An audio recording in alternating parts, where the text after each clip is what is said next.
لله رب العالمين والصلاة والسلام على سيد الأنبياء والمرسلين سيدنا ومولانا محمد وعلى آله وأصحابه وأولياء ملته وعلماء أمته أجمعين. أما بعد فأعوذ بالله من الشيطان الرجيم. بسم الله الرحمن الرحيم. قال النبي صلى الله تعالى عليه وسلم إن الذين يؤذون الله ورسوله لعنهم الله في الدنيا والآخرة وأعد لهم عذابا أليما. وقال النبي صلى الله عليه وسلم أحب الله من أحب حسينا. صدق رسول الله صلى الله عليه وسلم. درود پاک پڑھیں. الصلاۃ والسلام علیہ رسول اللہ وعلی آلہ وصحبہ یا سیدی الصلاۃ والسلام علیک یا سیدی یا شفیع المذنبین وعلی آلہ وصحبہ یا سیدی یا خاتم الانبیاء والمرسلین. حسین تیری ادا کا چشمہ دلوں کے دامن بھگو رہا ہے. حسین تیری ادا کا چشمہ دلوں کے دامن بھگو رہا ہے. یہ آسمان پر اداس بادل تیری محبت میں رو رہا ہے. حسین تیری ادا کا چشمہ دلوں کے دامن بھگو رہا ہے. یہ آسمان پر اداس بادل تیری محبت میں رو رہا ہے. اور صبا بھی گزرے جو کربلا سے تو اس سے کہتا ہے عرش والا. صبا بھی گزرے جو کربلا سے تو اس سے کہتا ہے عرش والا. تو اور دھیرے گزر یہاں سے کہ میرا شبیر سو رہا. محترم قبلہ شاہ صاحب نے میرے متعلق جو کچھ فرمایا میں اسے ان کا اپنے متعلق حسن ظن سمجھتا ہوں اور اپنے آپ کو کسی تعریف کے لائق نہیں سمجھتا. دعا کریں جس حسن ظن کا انہوں نے میرے متعلق اظہار فرمایا اللہ تعالیٰ مجھے اس پہ پورا اترنے کی توفیق عطا فرمائے. آمین. مختصر سا وقت ہے. مجھے احساس ہے آپ سارے لوگ جو ہیں وہ دن کے وقت وہ سارے کام میں مشغول رہتے ہیں اور اس وقت تھکے ہارے آرام کے لیے اپنے گھروں میں آتے ہیں. لیکن اس آرام میں سے جو وقت نکال کے آپ تشریف لائے ہیں یہ نہ سمجھیں کہ یہ وقت ضائع جائے گا بلکہ یقین رکھیں کہ ذکر امام علی مقام میں آپ کا دیا ہوا وقت اور ایک ایک لمحہ انشاءاللہ اجر و ثواب کا باعث ہوگا. آپ بس تھوڑی دیر گفتگو سنیں اور اس کے بعد دعا کریں گے. دعا کریں اللہ تعالیٰ ہمیں عمل کی توفیق عطا فرمائے. میں عرض کر رہا ہوں کہ جو آپ ذکر کریں گے وہ ضائع نہیں جائے گا. وہ ہمیشہ حضور نبی رحمت صلی اللہ علیہ وسلم کا ذکر ہو امام علی مقام کا ذکر ہو اس میں خیر ہی خیر ہے. میں گزشتہ دنوں اپنے ایک دوست سے ذکر کر رہا تھا کہ ہمارا جو پیر خانہ ہے حضور پیر سیال رحمۃ اللہ تعالیٰ ہے میرے دادا مرشد حضرت خواجہ قمر الدین سیالوی رحمۃ اللہ تعالیٰ ہے. آپ کا دور تھا اور آپ کا یہ معمول تھا کہ 10 محرم الحرام کو اپنے گھر کے اندر شربت جو ہے وہ میلاد پاک یہ محرم الحرام کا تقسیم فرماتے تھے. وہ سبیل لگتی خود بیٹھتے اور بیٹھ کے جام بھر بھر کے اہل بیت کے غلاموں کو مولا حسین کا جام پلایا کرتے تھے اور تقسیم کرتے تھے. حضرت خواجہ ضیاء الدین سیالوی آپ کے والد محترم اس وقت موجود تھے تا حیات تھے. تو آپ 10 محرم الحرام کو وہ تقسیم فرما رہے تھے اپنے دربار اور گھر کے سامنے بیٹھے ہوئے. حضرت خواجہ ضیاء الدین سیالوی اوپر تشریف لے گئے اپنے گھر.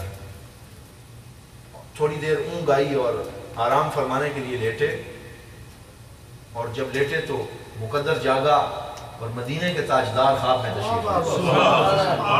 حضور خواب میں تشریف لائے اور سرکار نے خواب میں تشریف لا کے حضرت خواجہ ضیاء الدین سیالوی کو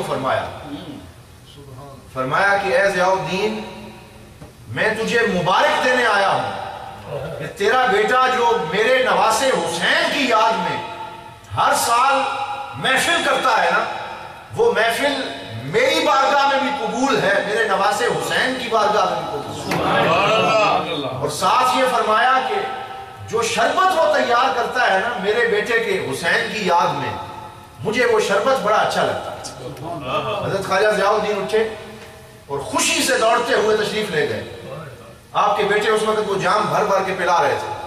آپ نے فوری طور پہ، بس اس کی ضرورت نہیں، آپ تھوڑی دیر گفتگو سنیں بس، تو آپ نے تھوڑی دیر جو ہے گئے، اٹھا کے ماتھا چوما، اور ماتھا چومنے کے بعد گلے سے لگایا اور لگا کے فرمایا ابا جان اتنے خوش کیوں نظر آ رہے ہیں؟ فرمایا جس مدینے والے کی بات کر رہے تھے ابھی زیارت کروائی ہے، انہوں نے تیرا ذکر بھی قبول کر لیا ہے، شربت بھی قبول کر لیا ہے، ذکر بھی قبول کر لیا ہے اور شربت بھی قبول کر لیا ہے۔ یہ جب میں چودھری فیاض صاحب کو مبارکباد پیش کروں گا کہ انہوں نے یہ موقع ہمیں دیا کہ ہم تھوڑی دیر بیٹھیں اور بیٹھ کے حضرت مولا حسین کا ذکر کریں اور اسی سنت پہ عمل کریں جس پہ ہمارے اسلاف چلتے آ رہے ہیں۔ دعا کریں کہ جو فیض اور قبولیت ان کو ملی ہے اللہ تعالیٰ مجھے اور آپ کو بھی عطا فرمائے، ہمیں بھی حضور کا دیدار نصیب ہو اور مولا حسین کی بارگاہ میں یہ قبولیت کا شرف نصیب ہو۔ حضرات محترم، مختصر سے وقت میں مجھے چودھری فیاض صاحب فرمانے لگے ٹیلی فون پہ کہ کیونکہ مختلف محافل جاری ہیں اور آپ لوگ بھی تقریباً تمام لوگ ہی شہادت کا واقعہ تو سن چکے ہیں، لیکن آپ کے بچپن کے چند واقعات حضرت امام علی مقام کے اس محفل میں مختصر سے وقت میں ہم ذکر کریں کہ وہ مولا حسین جن کے 56 سال کی عمر میں تو ہم نے سب نے سن لیا کہ کس طرح شہادت ہوئی اور کس طرح آپ نے اپنے نانا کے دین کی آبیاری کے لیے اپنے خون کا آخری قطرہ تک بہا کے علی اصغر جیسے چھوٹے بیٹے کو بھی آپ کی بارگاہ میں پیش کر دیا۔ لیکن آپ کی ابتدائی زندگی کیسی تھی؟ آپ حضرات سنتے رہتے ہیں، چند احادیث پاک پیش کرتا ہوں۔ سب سے پہلے ایک حدیث جس کو امام حاکم نے اپنی کتاب المستدرک علی الصحیحین میں ذکر فرمایا۔ یہ المستدرک علی الصحیحین وہ احادیث ہیں جن کو امام بخاری اور امام مسلم، یہ قرآن کے بعد ان دونوں کتابوں کا درجہ حدیث میں آتا ہے، اصح الکتب بعد کتاب اللہ، ایک بخاری اور ایک مسلم۔ تو جو حدیثیں بخاری اور مسلم کی شرط کے مطابق تھیں لیکن آپ نے بخاری اور مسلم نے ذکر نہیں فرمائی، امام حاکم جو آپ کے شاگردوں میں جن کا شمار ہوتا ہے وہ بعد میں آئے اور انہوں نے بخاری اور مسلم کی شرط پہ جتنی صحیح حدیثیں تھیں ان کو مستدرک نامی کتاب میں جمع کیا، اور اس کے اندر جتنی احادیث ہیں ساری کی ساری درجہ صحت کو پہنچی ہوئی۔ یہ میں بیان کرنے کے بعد وہ حدیث بیان کرتا ہوں جو امام مستدرک نے ذکر کی۔ حدیث کیا ہے؟ فرماتے ہیں سرکار دو عالم صلی اللہ علیہ وسلم نے ایک دن اپنے غلاموں کو ارشاد فرمایا اے میرے غلاموں یاد رکھو اہل بیتی کا سفینۃ نوح من رکبہا نجاح ومن تخلف عنہا غرق۔ فرمایا یاد رکھنا میری اہل بیت جو میرے گھر والے ہیں وہ نوح علیہ السلام کی کشتی کی طرح ہے۔ یہ حدیث پاک کیا فرمایا؟ وہ حضرت نوح کی کشتی کی طرح ہے۔ فرمایا جس طرح جب طوفان نوح آیا تھا تو اللہ نے حضرت نوح کو فرمایا تھا کہ ایک کشتی بناؤ اور اس کشتی کے اندر ہر چیز کا ایک جوڑا رکھ لو اور پھر اپنے جو ماننے والے ہیں اعلان کرو وہ آ کے کشتی میں بیٹھ جائیں، جو تیرے ساتھ بیٹھ جائے گا بچ جائے گا، جو نہیں بیٹھے گا غرق ہو جائے گا۔ تو اس وقت لوگ مذاق اڑا رہے تھے کہ یہ نوح اتنی بڑی کشتی بنا رہا ہے، پانی تو ہے نہیں، لیکن وہ پانی آیا، لیکن جو نوح کے ماننے والے تھے وہ کشتی میں بیٹھے غرق ہونے سے بچ گئے۔ نوح کا اپنا بیٹا مزاح کرتا ہوا نہ بیٹھا غرق ہو گیا۔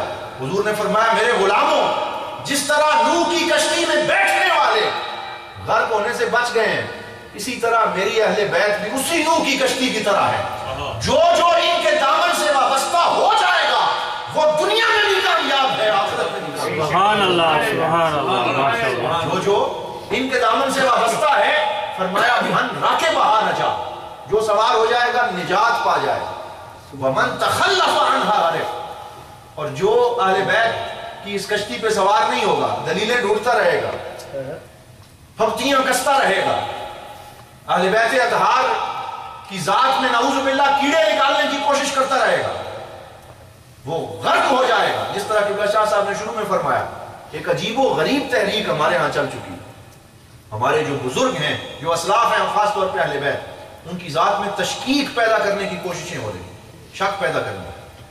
ذکر وہ مٹا تو سکتے نہیں ہیں، لیکن وہ ان بڑی ذاتوں کو مشکوک بنانا چاہتے ہیں۔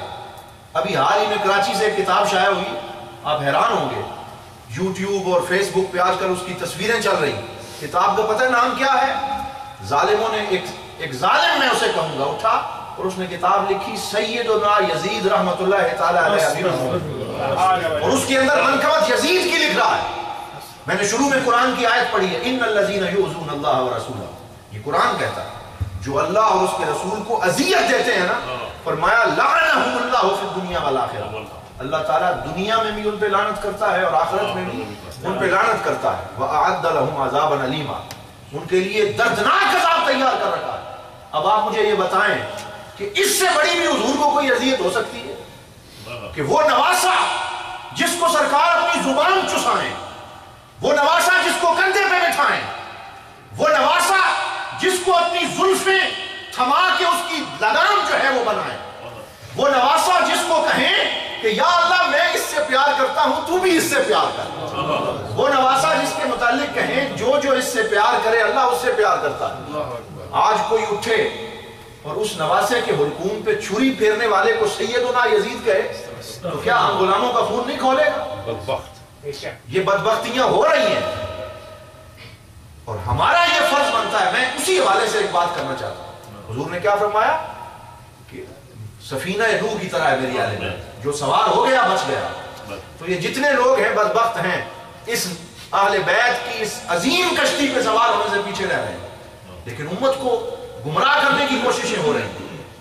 تو اس لیے آپ، یہ ہماری اور آپ کی ڈیوٹی بنتی ہے، اپنی اولادوں کو، اپنی نسلوں کو اہل بیت کا غلام بنانے کی کوشش کریں۔ الحمدللہ ہم تو غلام ہیں ہی، لیکن جس طرح چودھری فیاض صاحب نے کیا ہے اس کو عام نہ سمجھیں۔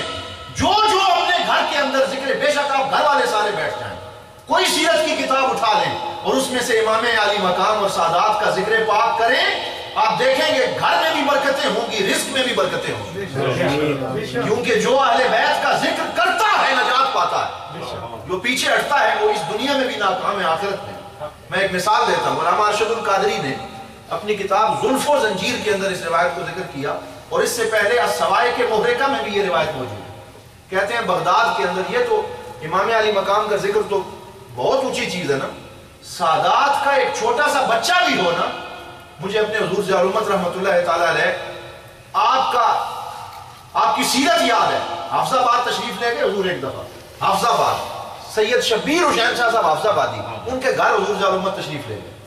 اب سادات کا احترام دیکھیں، اتنا بڑا عالم، شریعت کورٹ کا جسٹس، تفسیر ضیاء القرآن کی 5 جلدوں کا مؤلف، حضور کی سیرت ضیاء النبی 7 جلدوں میں مرتب کرنے والا، الازہر سے فارغ التحصیل عالم دین، جب سید شبیر حسین شاہ صاحب حافظ آبادی کے گھر ملنے کے لیے گئے، وہ بیمار تھے، حافظ آبادی صاحب نے خود مجھے یہ واقعہ سنایا، اللہ ان کی قبر پہ رحمت نازل کرے، مجھے یہ واقعہ سنایا، کہنے لگے کہ میرے گھر تشریف لائے مجھے پوچھنے کے لیے، ہم نے چائے پیش کی، آپ بیٹھے تھے، میں آپ کی طرف منہ کر کے بیٹھا تھا، آپ کا منہ دروازے کی طرف تھا، تھوڑی دیر گزرتی پیر صاحب کھڑے ہو جاتے، پھر بیٹھ جاتے، پھر کھڑے ہو جاتے، میں پیچھے دیکھتا کہ آپ کیوں کھڑے ہو رہے ہیں؟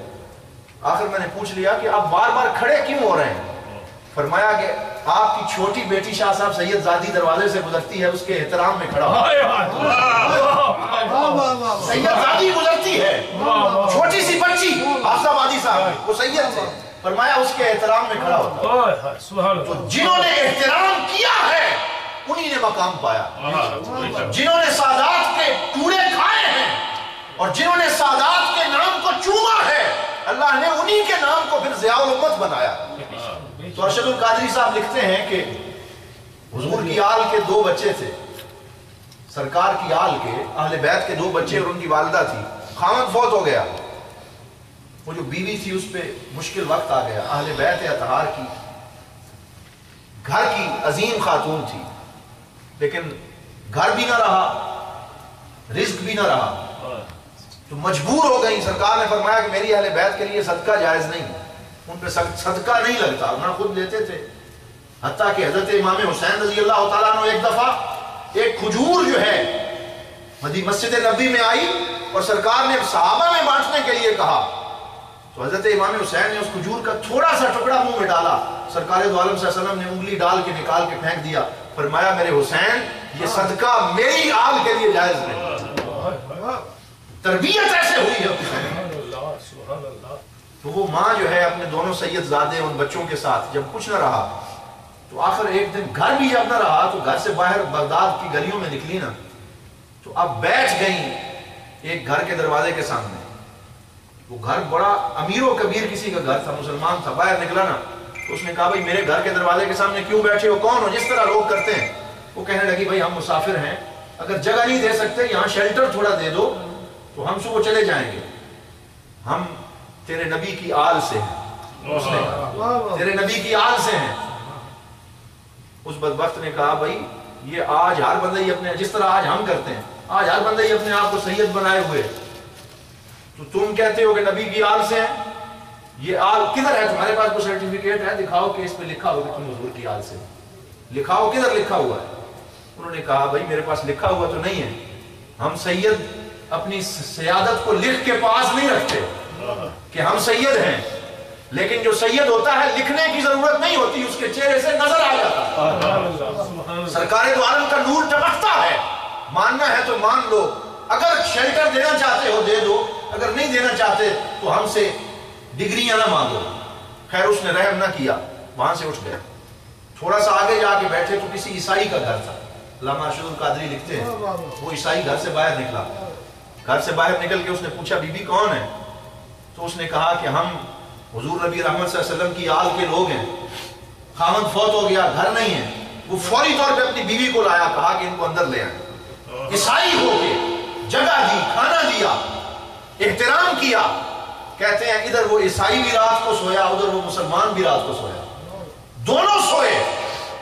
جب وہ مسلمان سویا نا تو خواب میں کیا دیکھتا ہے، اس نے خواب میں دیکھا کہ جنت کا دروازہ کھلتا ہے اور لوگ دھڑا دھڑ جنت میں جا رہے ہیں، اور اندر جا کے آب کوثر جہاں پہ ہے وہاں سرکار دو عالم صلی اللہ علیہ وسلم اپنی امت کو جام پلا رہے ہیں، اور فرشتے کھڑے ہیں ایک ایک کر کے، حضور کی ہاتھ سے جام پینے کے لیے امت جا رہی ہے۔ کہتے ہیں جب سارے لوگ جا رہے تھے یہ بھی لائن میں لگ گیا مسلمان، تو جب آگے پہنچا نا فرشتوں نے روک لیا۔ جب روکا تو کہا کیوں روکتے ہو، فرشتوں نے کہا بھائی ہم نہیں روکتے، سرکار نے اشارہ فرمایا اسے آگے نہ آنے دینا، اس کو آگے نہ آنے دینا۔ کہتے ہیں کہ وہ کہنے لگا بھائی کیوں، میں مسلمان ہوں، حضور کی امت سے ہوں۔ فرمایا کہ نہیں، سرکار کا حکم ہے آگے نہیں آنے دینا۔ حضور نے توجہ فرمائی، فرشتوں کو کہا بھائی اس سے پوچھو اگر یہ کہتا ہے کہ میری امت کا ہے، اس کے پاس کوئی سرٹیفکیٹ ہے کہ یہ میری امت کا ہے؟ میری آل سے تو پوچھ رہا تھا کہ سرٹیفکیٹ دکھاؤ کہ کہاں لکھا ہے کہ میری آل ہے، اس سے پوچھو کہ تمہارے پاس کوئی سرٹیفکیٹ ہے کہ میری امت کے۔ یہ خواب دیکھا، صبح جب اٹھا دوڑتا ہوا، ڈھونڈتا ہوا، روتا ہوا، تلاش کرتا ہوا کہ وہ آل کے لوگ کہاں ہیں، وہاں چلا گیا۔ کہتا ہے پتہ چلا کہ وہ تو اس عیسائی کے گھر ہے۔ جب اس عیسائی کے گھر پہنچا کہنے لگا کہ تم تو عیسائی ہو، میں مسلمان ہوں، میرا حق زیادہ بنتا ہے، مجھے دے دو۔ وہ کہنے لگا عیسائی کل رات تک تھا، لیکن یاد رکھو جب رات کو جنت میں داخل ہونے کی تم کوشش کر رہے تھے، تم نے دیکھا نہیں جب فرشتے تمہیں منع کر رہے تھے، اس وقت میں تمہارے نبی کے ہاتھ میں کلمہ پڑھ کے مسلمان ہو رہا تھا۔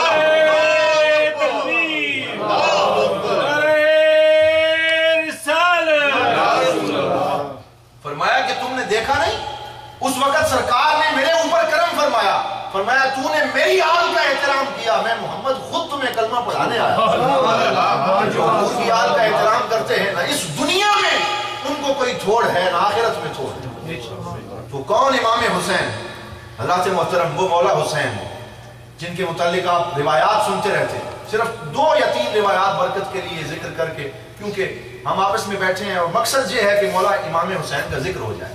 چند 2 روایات یا 3 پیش کرتے ہیں۔ پہلی روایت آپ کی پیدائش کے متعلق، جب پیدا ہوئے حضرت ام فضل جو سرکار دو عالم کی چچی ہیں، حضرت عباس کی بیوی، اٹھا کے حضرت امام علی مقام کو لائیں، اور یہ روایت تمام کتب احادیث میں موجود ہے تقریباً۔ روایت کہتی ہے فَحَنَّكَهُ رسول اللہ صلی اللہ علیہ وسلم فی ہے، یہ حدیث کے لفظ ہیں۔ جب پتہ چلا نا کہ میرا بیٹا حسین پیدا ہوا تو آپ نے بلایا اور بلا کے آپ کے منہ کے اندر اپنا لعاب دہن ڈال دیا. حضرت امام علی مقام کے منہ میں اپنا لعاب ڈالا, اپنے لعاب کی گٹھی عطا فرمائی. اب آپ مجھے یہ بتائیں کہ جس کو کائنات کے اندر سب سے پہلی رضا حضور کا لعاب نصیب ہو, سب سے پہلی رضا ہی جسے حضور کا لعاب نصیب ہو, جو ہے ہی نور, تو پھر اس حسین کی حسن کا عالم کیا ہو؟ حضور کے لعاب کی رضا نصیب ہوئی. اور میں اپنے دوستوں سے کہا کرتا ہوں کہ یہ لعاب مصطفیٰ کوئی عام چیز ہے. آپ غور تو کریں, لوگ آپ باہر نکلیں نا, ہسپتال میں جائیں, سڑک پہ جائیں, جگہ جگہ لکھا ہوتا ہے, پاکستان میں بھی ہو رہا ہے ہر جگہ, یہاں تھوکنا منع ہے. کہتے ہیں جی کیوں منع ہے؟ بھائی تو تھوکے گا تو جراثیم پھیلیں گے. کیا پھیلیں گے؟ جراثیم پھیلیں گے, بیماریاں بڑھیں گی. لوگ کہتے ہیں حضور ہماری طرح ہیں. بھائی تو تھوکے تو جراثیم پھیلتے ہیں, تو تھوکے تو لوگوں کو بیماریاں لگتی ہیں, اور حضور سے اپنے آپ کو ملانے کی کوشش کرتا ہے. تیرا لعاب جراثیم لاتا ہے, مصطفیٰ کا لعاب شفا لاتا ہے.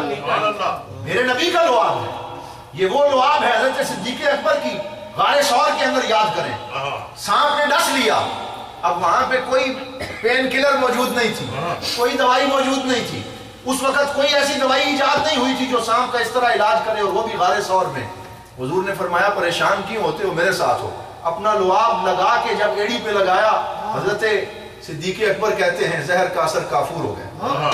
یہ وہ لعاب ہے کہ جب سرکار دو عالم صلی اللہ علیہ وسلم حضرت قتادہ کی آنکھ نکل جاتی ہے, سرکار فرماتے ہیں قتادہ آنکھ چاہیے یا جنت چاہیے؟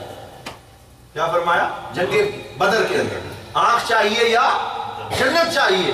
قتادہ کہتے ہیں یا رسول اللہ آنکھ تو, جنت تو آپ کی غلامی کے صدقے مل ہی جانی ہے, وہ تو مل ہی جانی ہے, آنکھ بھی عطا فرمائے.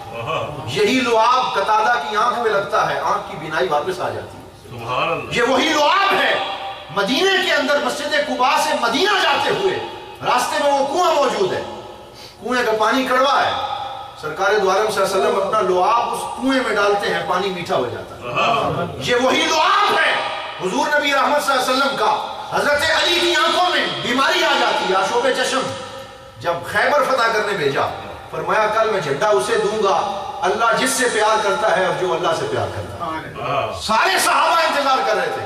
سرکار نے فرمایا علی کدھر ہے؟ کہا گیا یہ آنکھوں میں آشوب چشم ہے, وہ تو نہیں آ سکتے. فرمایا بلاؤ. بلا کے اپنا یہی لعاب ڈالا, علی کی آنکھیں ٹھیک ہو. یہی وہ لعاب ہے جو سرکار دو عالم صلی اللہ علیہ وسلم کو حضرت امام حسین کو سب سے پہلے بطور رضا دے رہے ہیں, پہلی رضا دی. اور آپ اس بات پہ بھی غور کریں, لوگ حضور کے لعاب کی بات کرتے ہیں. شفا والی جتنی چیزیں ہیں, جتنی کائنات کی اعلیٰ ترین چیزیں ہیں, یہ جو شہد ہے یہ کس چیز سے بنتا ہے؟ شہد, شہد کی مکھی سے بنتا ہے. ایک مکھی ہے, اس کے پروسیس سے گزر کے وہ شہد بن جاتا ہے جس میں اللہ نے شفا رکھی. ریشم, ریشم کے کیڑے سے بنتا ہے. اللہ رب العزت نے اس ریشم کو سب سے اعلیٰ کپڑا بنایا. تو اگر ایک کیڑے سے ہو کے کوئی چیز آئے اور وہ ریشم بن جائے, ایک کیڑے کے منہ سے لعاب نکلے وہ شہد بن جائے, تو یہاں تو تشبیہ کوئی نہیں سرکار کی ذات کے ساتھ. حضور نبی رحمت صلی اللہ علیہ وسلم کا لعاب ہے, اللہ تعالیٰ نے دونوں جہانوں کے لیے شفا بنا دیا. حضرت امام علی مقام کو یہ ملا. اور جب جوں جوں پرورش ہوئی, حضور کی آنکھوں کے سامنے پرورش ہوئی. بے شمار روایات. سرکار دو عالم صلی اللہ علیہ وسلم تشریف لائے, امام حسن اور حسین سیدہ فاطمہ کے گھر میں کھیل رہے. حضور نبی رحمت صلی اللہ تعالی علیہ وسلم نے جب اندر تشریف لے آئے, حضرت علی سوئے ہوئے تھے, سیدہ فاطمہ چکی پیس رہی تھی. حضور نبی رحمت صلی اللہ تعالی علیہ وسلم نے امام حسن اور حسین کو پیار کیا. انہوں نے کہا نانا جان پانی پینا ہے. سرکار مدینہ صلی اللہ علیہ وسلم نے بکری تھی سیدہ فاطمہ کے گھر میں, خود دودھ دویا اپنے ہاتھوں سے. حضرت امام حسین کو پانی پلایا, حضرت امام حسن کو پہلے اور پھر حسین کو, دونوں کو. اور جب پانی پلا چکے نا تو حضرت سیدہ فاطمہ تشریف لے آئیں. فرمایا آپ یا رسول اللہ ان سے بڑا پیار کرتے ہیں. فرمایا اے فاطمہ, یہ اسی مقام پہ یہ جملہ ارشاد فرمایا. فرمایا فاطمہ مجھے اب کبھی کبھی حسین اور حسن کے رونے کی آواز آتی ہے, ان کو رونے نہ دیا کرو. جب میرا حسین روتا ہے میرے دل کو بڑی تکلیف ہوتی ہے, بڑی تکلیف ہوتی ہے, ان کو رونے نہ دیا کرو. اور پھر حضرت امام حسن اور حسین کو پیار کیا, دونوں کو سینے سے لگا لیا. اور لگانے کے بعد یہ تاریخی جملہ ارشاد فرمایا فرمایا میری فاطمہ یاد رکھنا، انا وانتی وہازین وہازا راکد فی مکان واحد یوم القیامہ، فرمایا جب قیامت کا دن ہوگا میں اور تو اور یہ تیرے دونوں بچے اور یہ جو چادر لے کے سویا ہوا ہے، ہم پانچوں جنت میں ایک جگہ پہ ہوں گے، ہم جنت میں پانچوں ایک مقام پہ ہوں۔ یہ خوشخبری سنائی، یہ وہ امام حسین ہیں، مستدرک کی روایت ہے اور سوائے محرقہ اور دیگر کتابوں کے اندر ہے۔ علماء فرماتے ہیں کہ حضرت سیدہ فاطمہ کے پاس آپ کو پتہ کوئی کنیز نہیں تھی، حضور نے آپ کو کوئی کنیز عطا نہیں فرمائی۔ ایک دفعہ آپ کو مشہور واقعہ ہے، جب مال غنیمت بہت سا آیا تھا اور اس مال غنیمت میں بہت سی لونڈیاں بھی آئی تھیں، حضرت سیدہ فاطمہ نے عرض کی علی آپ جائیں اور جا کے حضور سے عرض کریں کہ ایک کنیز عطا ہو جائے تاکہ کچھ آسانی ہو جائے۔ حضرت علی چلے گئے، کہتے ہیں میں جا کے بیٹھ گیا، حضور صلی اللہ علیہ وسلم اپنے امتیوں اور غلاموں کو مال غنیمت تقسیم فرما رہے، جب فارغ ہو چکے نا سارے، میں بھی حاضر ہوا، علی کیوں آئے ہیں؟ یا رسول اللہ اپنی بیٹی کے لیے ایک کنیز عطا فرما دیں۔ فرمایا کہ میں میری امت کے جتنے صحابی ہیں، جتنے لوگ ہیں، ان کے اندر چیزیں تقسیم کرنے میں مشغول ہوں اور ابھی تک آپ کو کچھ نہیں دے سکتا، واپس بھیج دیا۔ فرمایا تھوڑی دیر تک میں خود آتا ہوں۔ تشریف لے گئے تھوڑی دیر تک، فرمایا بیٹی فاطمہ آپ نے آج کنیز مانگی ہے خدمت کے لیے، لیکن میں تجھے ایک ایسی چیز نہ دے دوں جو کنیز سے بھی زیادہ بہتر ہے، ایک ایسی چیز نہ دے دوں؟ فرمایا یا رسول اللہ عطا فرمائے، مشہور روایت ہے۔ فرمایا بیٹا ایسا کیا کرو، ہر نماز کے بعد 33 مرتبہ سبحان اللہ، 33 مرتبہ الحمدللہ اور 34 مرتبہ اللہ اکبر پڑھ لیا کرو۔ اگر یہ کرو گی نا اللہ زندگی میں بھی برکت ڈالے گا اور یہ کنیز سے بہتر کام۔ یعنی دیکھیں اپنی اولاد کے ساتھ سرکار کیا سلوک کر رہے ہیں، یہ سلوک کس لیے فرما رہے ہیں؟ فرمایا امار ادیتی انتی سیدۃ نساء اہل الجنہ، اے فاطمہ ہم اہل بیت ہیں، تم میرے گھر والے ہو، یہاں پہ صبر کر لو، جنت کی میں تجھے بشارت دیتا ہوں، جنت میں سب عورتوں کی سردار ہے۔ تو حضور نبی رحمت صلی اللہ تعالی علیہ وسلم نے فرمایا کہ ہم پانچوں ایک جگہ پہ ہوں۔ تو جب کنیز نہ ملی تو سارا کام سیدہ فاطمہ خود گھر میں کرتی تھی، چکی خود پیستی ہیں، جھاڑو خود دیتی ہیں، بکریوں کا دودھ خود دھوتی ہیں، پانی خود بھر کے لاتی ہیں۔ آپ کے گھر میں جو خدمت کرنے والی تھی ان میں سے ایک عورت جو سہیلیاں آتی تھیں گھر میں، ان میں سے ایک روایت کرتی ہے، کہتی ہے کہ ہم کبھی آتی، سیدہ فاطمہ گھر پہ تشریف فرما نہ ہوتی، پانی بھرنے چلی گئی یا کہیں، تو ہم دیکھتے کہ حضرت امام حسن اور حسین کے گھر میں جو جھولا تھا وہ خود ہی گردش کر رہا، خود گردش کر رہا۔ فرمایا ہم حیران رہ جاتے۔ تو ایک دفعہ سیدہ فاطمہ نے سرکار سے پوچھ لیا یا رسول اللہ یہ تو کبھی خود ہی گردش کرتا رہتا ہے جھولا۔ فرمایا کہ میری بیٹی تو میری رضا کے لیے اور اللہ کی رضا کے لیے محنت کرتی ہے نا، رزق حلال بچوں کو کھلانے کے لیے تو اتنی جدوجہد کرتی ہے، اللہ آسمان سے فرشتے بھیجتا ہے جو میرے نواسے کو لوریاں دیتے ہیں، میرے نواسوں کو لوریاں دیتے ہیں، تو محنت کرتی ہے۔ اسی طرح حضرت جبرائیل علیہ السلام خود تشریف لایا کرتے نواسوں اور حضرت امام حسین و حسن کی ان کے دل کو راضی کرنے کے لیے۔ اور یہ بھی روایت ہے کہ سرکار دو عالم نے ایک دفعہ فرمایا چلو حسن اور حسین دونوں کشتی کرو، یعنی وہ ان کو خوش کرنے کے لیے دیکھتے ہیں کون زیادہ طاقتور ہے۔ حضرت امام حسن اور حسین دونوں آپس میں کشتی کرنے لگے جیسے بچے کھیلتے ہیں، اور حضور دیکھ رہے ہیں، خوش ہو رہے ہیں۔ اب حضور نبی رحمت صلی اللہ علیہ وسلم بار بار فرما رہے ہیں حیا حسن، حسن شاباش شاباش، ہاں ٹھیک ہے، یعنی حضرت حسن کو شاباش دے رہے ہیں۔ صحابی ایک کھڑے تھے، فرمایا یا رسول اللہ حضرت امام حسن کو آپ بار بار شاباش دے رہے ہیں، حسین کو شاباش نہیں دیتے۔ فرمایا کہ حسن کو میں شاباش دے رہا ہوں اور آسمان سے جبرائیل بھی یہاں ہیں جو کہہ رہے ہیں حیا حسین، حسین تجھے شاباش، حسن کو میں شاباش دے رہا ہوں، حسین کو جبرائیل شاباش دے رہا ہے۔ سبحان اللہ۔ یہ مقام ہے حضرت امام حسن و حسین کا، یہ مقام ہے اہل بیت اطہار کے عظیم نوجوانوں کا کہ جنہوں نے اپنی سیرت کو اور اپنی صورت کو اور اپنا سب کچھ سرکار دو عالم صلی اللہ تعالی علیہ وسلم کے دین کے لیے قربان کر دیا۔ ابھی آج وقت نہیں کہ تفصیلی گفتگو کریں، آخری روایت بیان کرتا ہوں اور اسی پہ اکتفا کرتا ہوں۔ دعا کریں اللہ تعالیٰ اہل بیت اطہار کا ذکر اور ان کی محبت نصیب فرمائے۔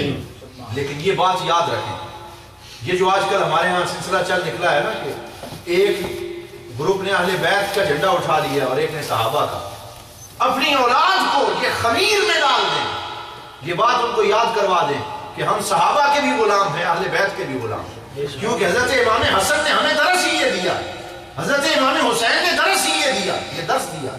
وہ روایت آپ نے سن رکھی ہے، حضرت عمر فاروق رضی اللہ تعالیٰ عنہ امیر المومنین ہیں، آپ کے بیٹے حضرت عبداللہ ابن عمر مشہور صحابی بھی ہیں، تابعی بھی ہیں۔ حضرت عبداللہ ابن عمر رضی اللہ تعالیٰ عنہ باہر تشریف لے گئے، ابھی جوان ہی تھے اس وقت، تو حضرت امام حسن اور حسین کھیل رہے تھے۔ اس وقت آپ کی بھی عمر کافی ہو چکی تھی، آپس میں گفتگو بھی کر رہے تھے، تو باتوں باتوں میں حضرت عبداللہ ابن عمر کو حضرت امام حسین نے کہہ دیا، کوئی کلام ہوا نا، تو کہہ دیا بھائی آپ ہم سے بات نہ کریں، آپ تو ہماری گھر والوں کے غلام کے بیٹے، میرے نانا کے غلام کے بیٹے۔ یہ بات جب کی نا تو آپ کو تھوڑا غصہ آیا، جا کے کہا ابا جان آپ امیر المومنین ہیں اور آج حسین نے مجھے یہ کہہ دیا ہے کہ آپ تو میرے نانا کے غلام کے بیٹے، رسپیکٹ نہیں دی آپ کو۔ جب یہ بات کہی نا، کہا دوبارہ واقعہ سنا، فرمایا ذرا دوبارہ سنا۔ جب دوبارہ سنایا نا، کہا کیا کہا حسین نے؟ فرمایا کہ انہوں نے کہا کہ یہ تو میرے نانا کے غلام کے بیٹے ہیں، آپ میرے ساتھ بات نہ کریں، تو آپ تو بادشاہ ہیں، امیر المومنین ہیں، آپ کو ایسا کہا۔ فرمایا نہیں مجھے یقین نہیں آئے گا، جاؤ ذرا حسین سے لکھوا کے دے۔ یہی بات جو انہوں نے کی ہے لکھ کے دے۔ وہ چلے گئے، فرمایا میں لکھ دیتا ہوں۔ حضرت امام حسین نے لکھ کے دے دیا، اور روایت کے اندر ہے جب واپس تشریف لائے، اس دن حضرت عمر فاروق کی خوشی دیکھنے والی تھی۔ فرمایا کہ آج عمر کامیاب ہو گیا، میرے بیٹے جب میں مروں نا اور اس دنیا سے جاؤں تو میرے کفن میں یہ پرچی رکھ دینا کہ حسین نے ہمیں اپنے اہل بیت کی غلامی میں قبول کر دیا۔ یہ صحابہ کا مسلک ہے، اور آج صحابہ کا نعرہ لگانے والے یزید کو خوش کرنے کے لیے کتابیں لکھ رہے ہیں اور اللہ اور اس کے رسول کے دل کو دکھا رہے ہیں۔ لیکن ہمارا مسلک یہ ہے کہ ہم اہل بیت کے بھی غلام ہیں، صحابہ کے بھی غلام ہیں، اور انشاءاللہ کبھی تفصیلی وقت ہوا تو میں دلائل کے ساتھ آپ کو بیان کروں گا کہ یہ جو آیت بیان کرتے ہیں انما یرید اللہ لیذھب عنکم الرجس اہل البیت ویطہرکم تطہیرا، کہ اللہ تعالیٰ نے ارادہ فرمایا ہے کہ اے اہل بیت تم سے ہر قسم کی ناپاکی کو دور کر کے تمہیں پاک کر دے۔ وہ کہتے ہیں اس سے صرف اہل بیت سے 5 تن مراد ہیں، اور اس سے علاوہ کوئی آدمی اس سے مراد نہیں ہے، اور حضور کی ازواج کو خارج کر دیتے ہیں، صحابہ کو خارج کر دیتے ہیں۔ کسی دن انشاءاللہ میں آپ کو اہل بیت کا صحیح یہ مفہوم دلائل کے ساتھ بتاؤں گا۔ حضور ضیاء الامت نے تفسیر ضیاء القرآن میں لکھا ہے اسی آیت کی روشنی میں 22ویں پارے میں، جو پڑھنا چاہے وہاں پڑھے دلائل کے ساتھ۔ آپ نے لکھا ہے کہ اس سے مراد صرف 5 تن نہیں ہے، 5 تن کی فضیلت میں تو اور بڑی آیات موجود ہیں، ان کی فضیلت میں تو شاکی کوئی نہیں، لیکن اس آیت سے مراد یہ ہے کہ حضور کی تمام ازواج بھی اہل بیت میں داخل ہیں، حضور کی بیویاں جو امہات المومنین ہماری مائیں ہیں وہ بھی اہل بیت میں داخل ہیں، حضرت امام حسن و حسین، سیدہ علی، سیدہ فاطمہ، وہ بھی اہل بیت میں داخل ہیں۔ تو ان سب کا مقام ہے۔ دعا فرمائے اللہ تعالیٰ سب کی غلامی کی توفیق عطا فرمائے، اللہ کریم ہم سب کو عمل کی توفیق بخشے، اور جو اہتمام محفل کا چودھری فیاض صاحب نے کیا اس میں برکتیں ڈالے۔ وآخر دعوانا الحمدللہ رب العالمین۔